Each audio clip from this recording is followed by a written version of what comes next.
Hello, welcome. My name's Mario, as you probably, most of you would know. Thank you for joining us today and taking time out of your Sunday to make some pizzas. So the aim for today is the first one we've done, but essentially wanting to extend from what we share in the group and what everybody obviously does as a community of showing different tips and tricks that they've been using and what they've experienced to try and drill down on some essentials and basics to try and help everybody and assist everybody with upping their pizza game and having a bit of fun trying something new. So effectively today what we're going to be doing is going through the basics and the essentials because everybody is at different stages. Everyone's got different knowledge about what to do, what's hydration, it's just easier if we just start from the very beginning, very basics.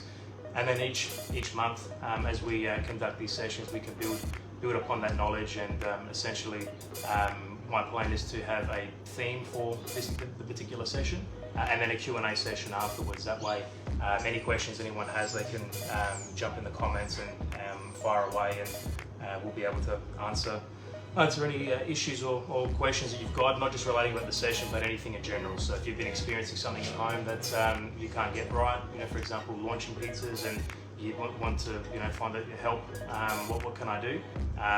Anything from something simple to any advanced stuff as well. So so basically, again, thank you for joining. I know that everyone's very busy, and we've changed the time, to cater for our friends in WA. So thanks for everybody for still being able to be a part of it. So before we kick everything off, I just wanted to let you know that at the end of this session, we're going to be announcing a giveaway. So stick around to hear about what it is, and how you can get involved.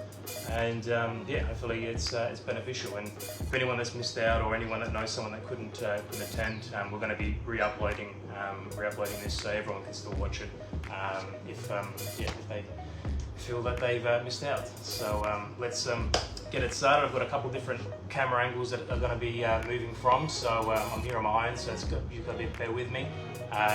But essentially, we're going to go through making a pizza and getting it in and cooking it in the Ovana. So what I'll do is I'll bring you around and I'll show you what I do anyway before we even start cooking. So again, drilling down on the basics, drilling down on the essentials to build a foundation for you guys to work with.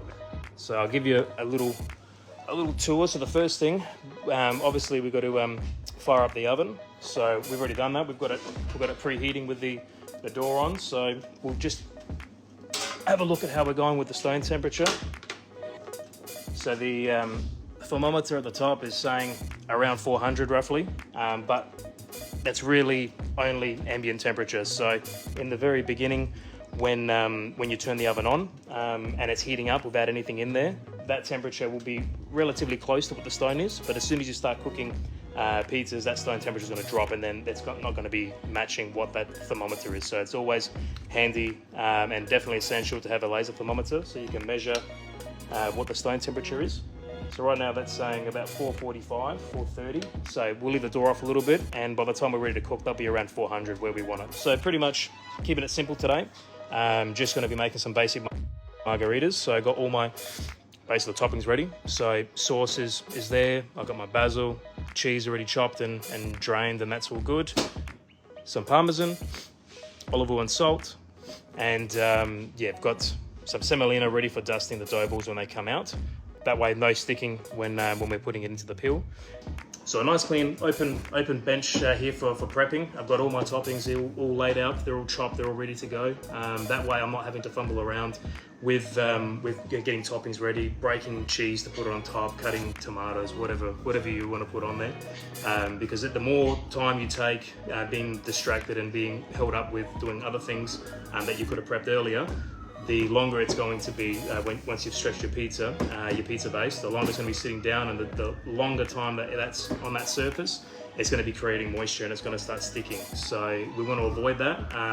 The semolina helps, obviously, but the most efficient we can be is the best. That way, we're always going to get a consistent result.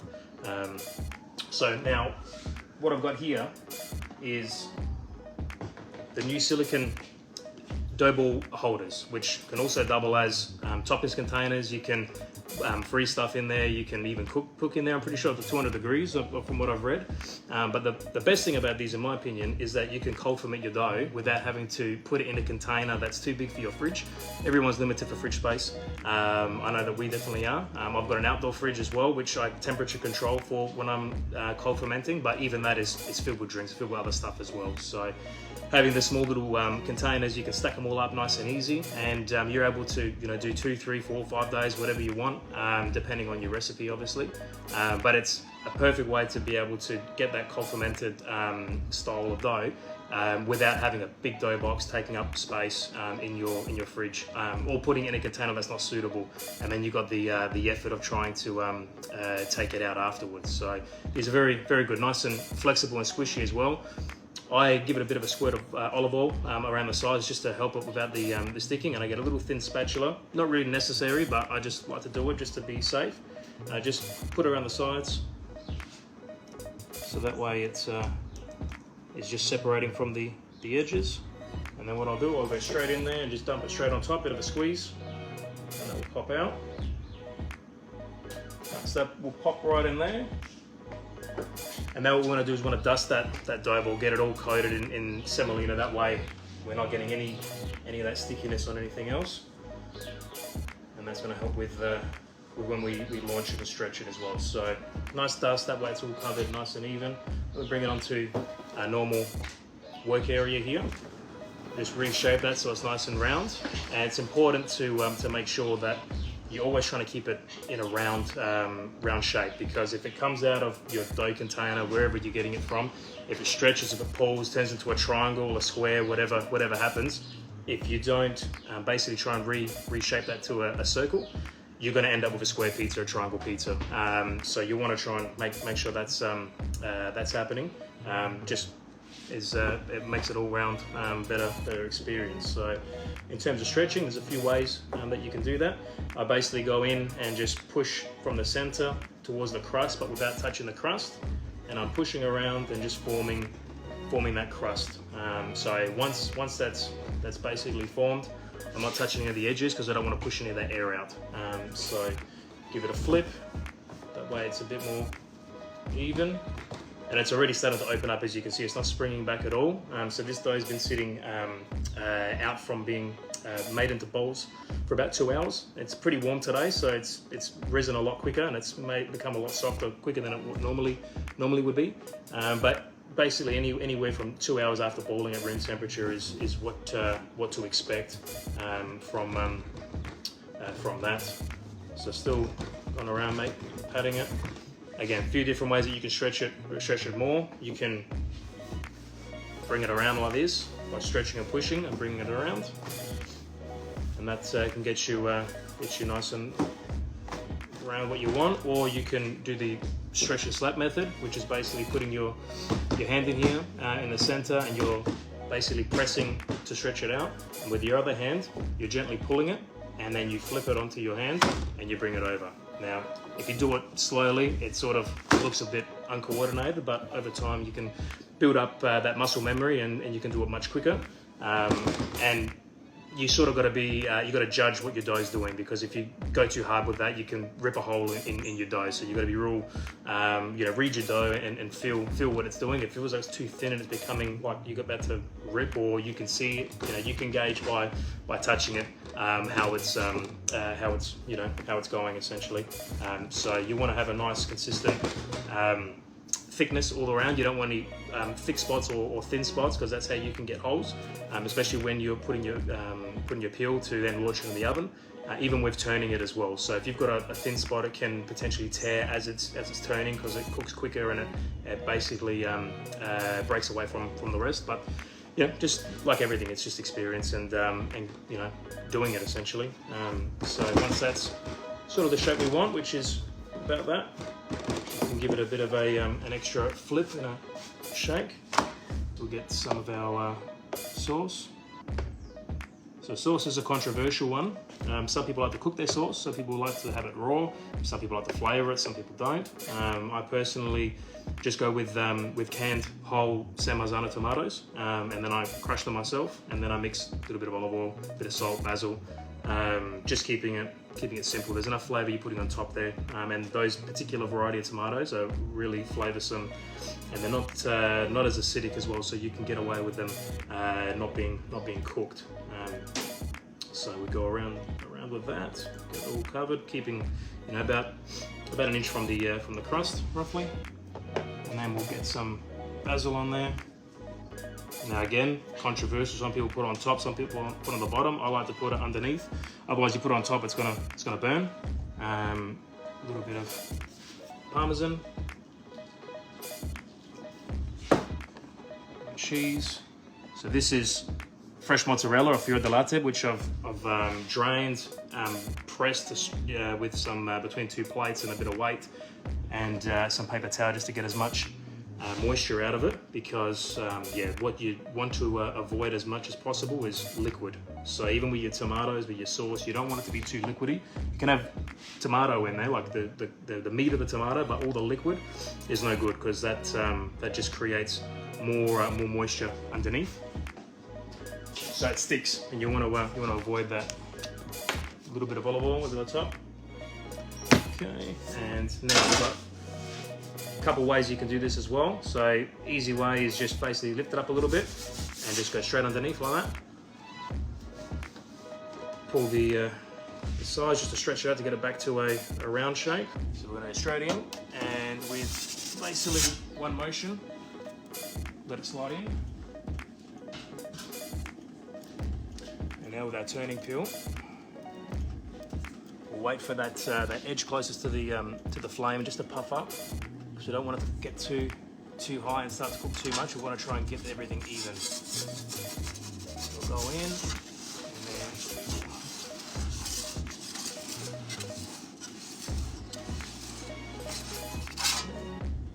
it's got a big puff on the left there,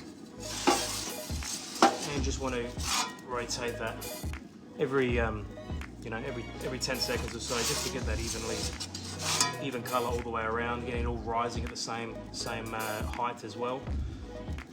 Otherwise, you have a lopsided pizza where one side of the crust is higher than the other, one is cooked more than the other. So we want to try and keep everything consistent.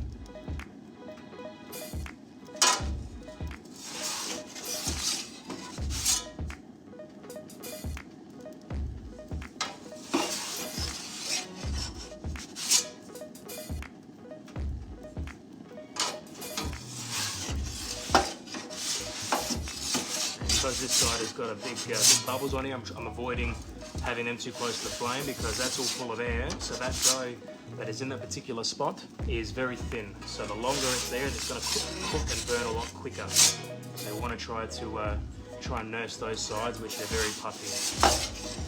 And I apologise if that scraping and scratching noise is loud right next to the microphone there.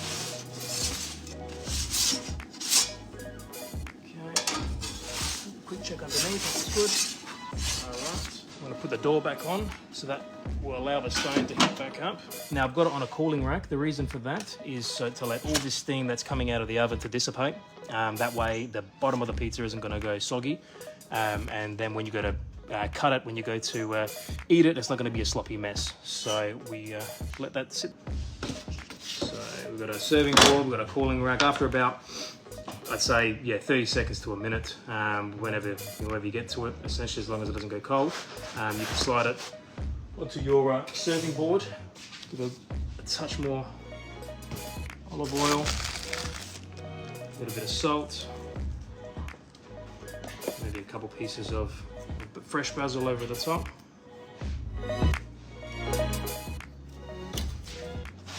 And then we can cut it. And you hear that crunch as well, so that's a good sound to hear. And if we pick these puffy sides to show you, you can see the air that's in there, all that, gluten structure that's there as well. So it's yeah, it will be nice and fluffy when you eat it. The more air in there, the better. That comes from, you know, hydration as well as fermentation too. That's essentially what you want to try and achieve, is a nice puffy light pizza. I guess there's different styles of pizza. This is more traditionally like a Neapolitan pizza, which is a much puffier crust, light and airy, easy to digest. There's obviously different types of pizza which, you know, other people prefer and cook also, but that's essentially that. So we'll get another one happening and yeah, see how that turns out. I'll whack this one over here. So same thing, we get our semolina back in a bit of a platform for the dough to fall into. Same thing, just going to go in there, just make sure it's not stuck. Again, flip it over. See, that one came out a bit easy, a bit more, bit of a sprinkle.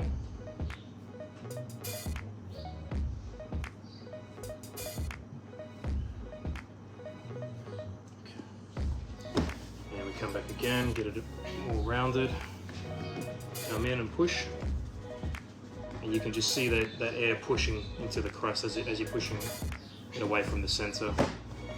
Same thing. And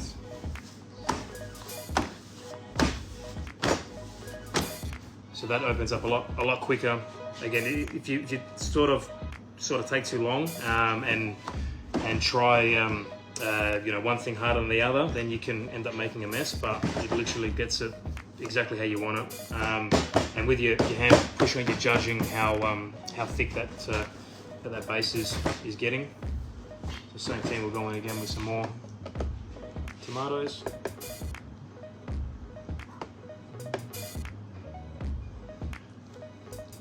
Round and round.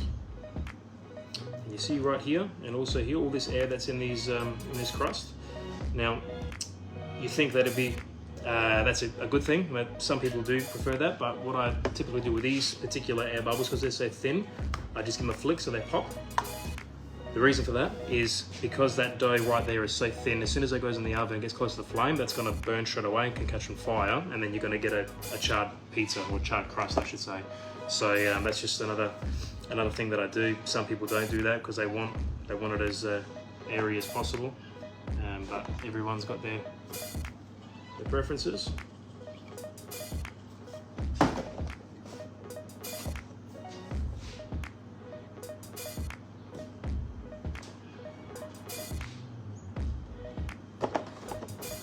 More cheese on this one.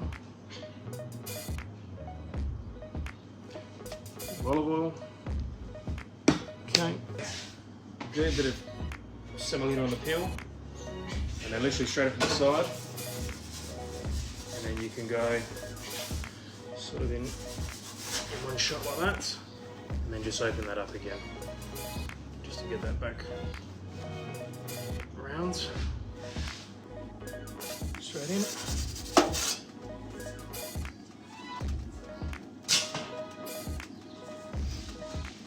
And again, you can see it start to puff up and it's rising.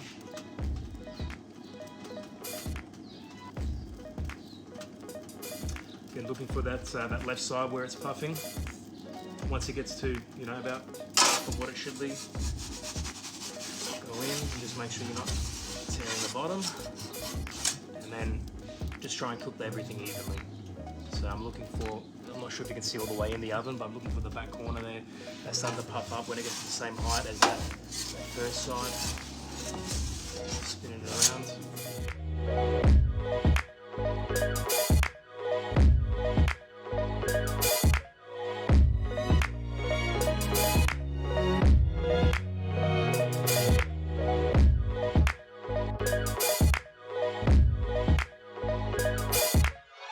So with the turning, so what I'm doing is essentially going in on the left side, lifting it slightly and rolling it back towards the right front corner.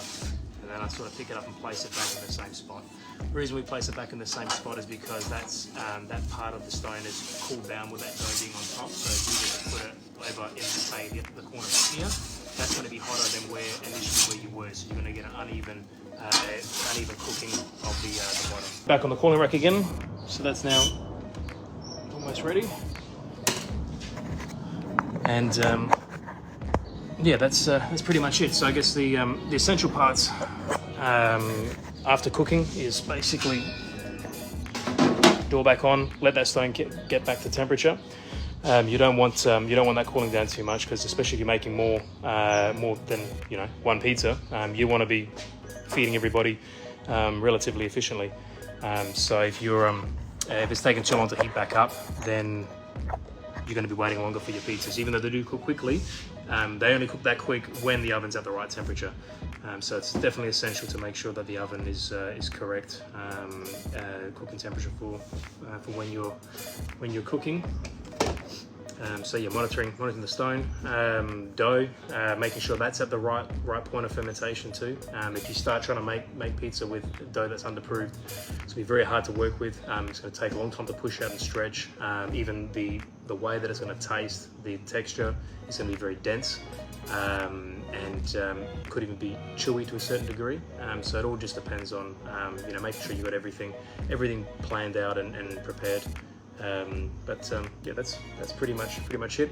But the main thing is just to get you guys involved and basically fire away some questions about anything that you've seen today, or anything you've experienced in the past.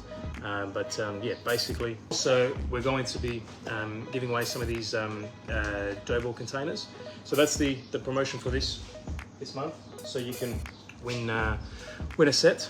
So I'll be doing a post with all the details on what you need to do to enter, and essentially draw that and announce that and send it off to whoever the lucky winner is. But anything else that